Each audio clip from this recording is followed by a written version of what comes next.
Assalamualaikum warahmatullahi wabarakatuh. Halo teman-teman, kembali lagi bersama saya Muhammad Akbar, mahasiswa HI Angkatan 2020 di Curhat Filsafat Part kedua. Video ini ditujukan sebagai tugas mata kuliah Filsafat Ilmu Pengetahuan yang dibimbing langsung oleh Ibu Unisa Gena SIP MSI PhD selaku dosen Filsafat Ilmu Pengetahuan di semester 2. Hari ini saya akan kembali berfilsafat mengenai pertanyaan fundamental saya seperti di video part pertama. Namun di video kali ini saya hanya akan berfilsafat mengenai pertanyaan saya yang pertama, yaitu apa itu bahagia.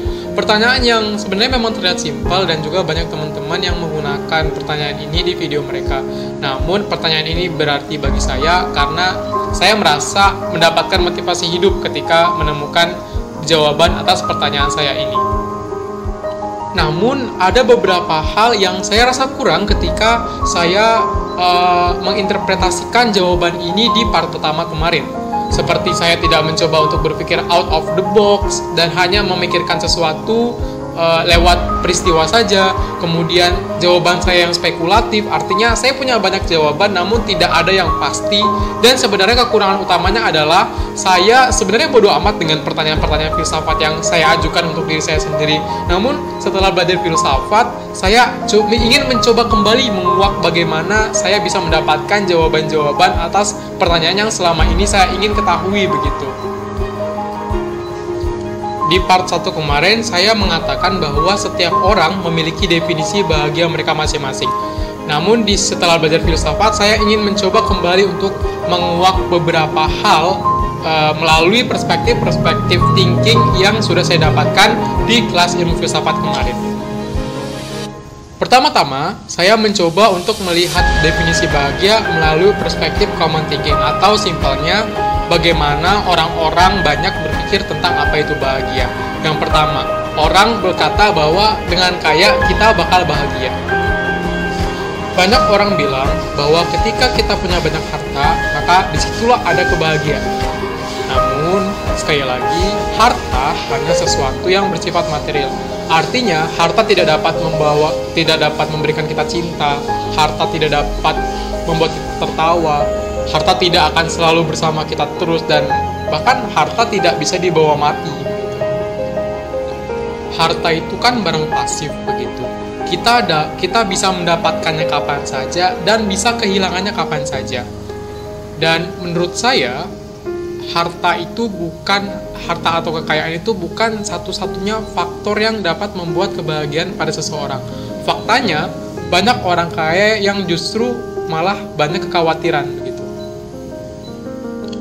Yang kemudian membuat saya berpikir bahwa kebahagiaan bukanlah penentu dari bahagia. Kemudian common thinking yang kedua adalah tentang orang bilang bahwa bahagia itu ketika kita mempunyai rupa yang menawan atau kita ganteng atau cantik begitu. Memang saya kurang lebih setuju karena banyak orang yang good looking yang dipuji banyak orang. Saya pun juga mau gitu kalau misalnya dipuji banyak orang. Namun rupa itu kan suatu privilege dari Tuhan. Sehingga ketika kita terlalu banyak terlarut dalam pikiran privilege ini, kita akan merasa diri kita itu bad look. Kita yang bad looking itu akan merasa bahwa kita ini serba kekurangan, kemudian bahkan kita menyalahkan Tuhan. Lalu kita ingin sekali berada di tempat para orang-orang yang good looking itu. Kita ingin dipuji dan ingin lain-lain. Pada akhirnya kita melakukan diet, operasi, dan lain-lain yang semuanya itu dilatar belakangi oleh keterpaksaan. Dan yang namanya terpaksa itu kan pasti nggak akan membawakan apa-apa gitu, malah akan membawakan dampak buruk buat kita sendiri gitu. Jadi menurut saya rupa itu bukan merupakan faktor kebahagiaan. Dengan cara mensyukuri dan menerima diri sendiri, itulah yang akan membuat hidup kita tenang dan lebih bahagia begitu. Oke, selanjutnya saya akan mencoba melihat definisi bahagia melalui logic thinking. Oke, di sini saya punya dua keadaan. Saya akan menggunakan metode silogisme untuk mengkomparasi dua keadaan. Pada keadaan pertama ada dua premis. Premis pertama adalah Fulan adalah orang kaya. Premis kedua, orang kaya pasti bahagia. Kesimpulan pada keadaan pertama adalah Fulan pasti bahagia. Namun, pada keadaan kedua, premis keduanya ini saya ubah. Jadi, begini. Premis 1, Fulan adalah orang kaya. Kemudian di premis kedua, orang kaya belum tentu bahagia. Maka kesimpulan pada keadaan kedua, berarti Fulan belum tentu bahagia. Terus artinya apa gitu? Artinya adalah hal-hal yang dikatakan orang membuat bahagia seperti kekayaan dan rupa yang menarik itu belum tentu benar-benar membuat seseorang itu bahagia begitu. Karena keadaan kita tuh selalu berubah. Kita berada pada keadaan yang berbeda-beda sejak kita lahir. Kita tidak bisa memaksa takdir untuk membuat kita berada pada posisi bahagia. Karena sekali lagi Tuhan itu seringkali membuat kita ada keadaan yang berbeda-beda. Seperti pada perspektif logic thinking, saya membuat dua keadaan, kemudian saya mengganti premis pada kedua keadaan dengan sedikit perubahan, yaitu di premis kedua, orang kaya belum tentu bahagia dan orang kaya sudah pasti bahagia. Itu sudah membuat dua kesimpulan yang berbeda. Begitu juga dengan Tuhan. Tuhan sering membuat kita berada pada posisi bahagia.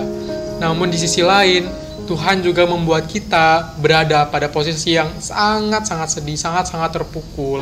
Sehingga tidak ada menurut saya faktor kebahagiaan. Menurut saya kekayaan, ganteng, dan lain-lain itu mungkin memang membuat seseorang bahagia, namun tidak selamanya karena keadaan setiap orang itu selalu bisa berbeda-beda, bisa berubah begitu. Berbicara tentang Tuhan, seperti yang teman-teman ketahui sebelumnya di video part 1, saya orangnya tidak pernah bertanya atau tidak pernah tertarik untuk bertanya sesuatu, untuk berfilsafat sesuatu yang fundamental seperti menanyakan dari mana Tuhan dan lain-lain, karena orang tua saya sudah menerapkan ideologi kepercayaan saya yang sangat kuat begitu, sehingga saya hanya percaya saja gitu, dan saya yakin bahwa Tuhan itu benar-benar ada dan apa yang saya anut ini adalah benar. Lalu di sini saya mencoba untuk menghubungkan perspektif teologi thinking dengan definisi bahagia. Saya mencoba untuk searching beberapa video ceramah di YouTube yang tentunya sesuai dengan kepercayaan saya. Dari semua video yang saya tonton, pada intinya adalah sama begitu. Bertakwa, beribadah dengan konsisten akan membuat seseorang bahagia, bukan hanya di dunia, bahkan di akhirat. Simpelnya adalah ketika kita melakukan sesuatu yang diperintahkan oleh Tuhan, maka Tuhan akan membalasnya dengan mengirimkan kita kepada kebahagiaan lewat berbagai macam hal. Sehingga hal ini membuat saya percaya bahwa dengan beribadah dan bertakwa kepada Tuhan Yang Maha Esa, maka kita akan mendapatkan kebahagiaan yang sebenarnya gitu, bukan hanya kebahagiaan lahir, tetapi juga kebahagiaan batin. Setelah berbicara tentang tiga perspektif thinking tadi, saya mengambil kesimpulan awal, tapi ini bukan jawaban final, tentang definisi bahagia. Saya lebih prefer ke teologi thinking. Artinya saya berpikir bahwa bahagia itu ketika kita dapat bertakwa dan beribadah secara konsisten, maka di situ Tuhan akan memberikan kebahagiaan dengan cara yang berbeda-beda. Dan hal ini membuat saya berada pada level teologi thinking. Namun sekali lagi, jawaban ini bukan jawaban final saya, karena saya masih akan belajar lagi tentang filsafat, sehingga saya akan mencari definisi bahagia di lain perspektif seiring saya mengenal lebih dalam mengenai ilmu filsafat. Mungkin itu dulu yang bisa saya sampaikan pada video kali ini, dan tunggu video-video saya di part 3 dan part-part lainnya yang berbicara tentang apa itu definisi kebahagiaan. Terima kasih sudah menonton, dan Assalamualaikum warahmatullahi wabarakatuh. Semoga video ini dapat menginspirasi, dan dadah.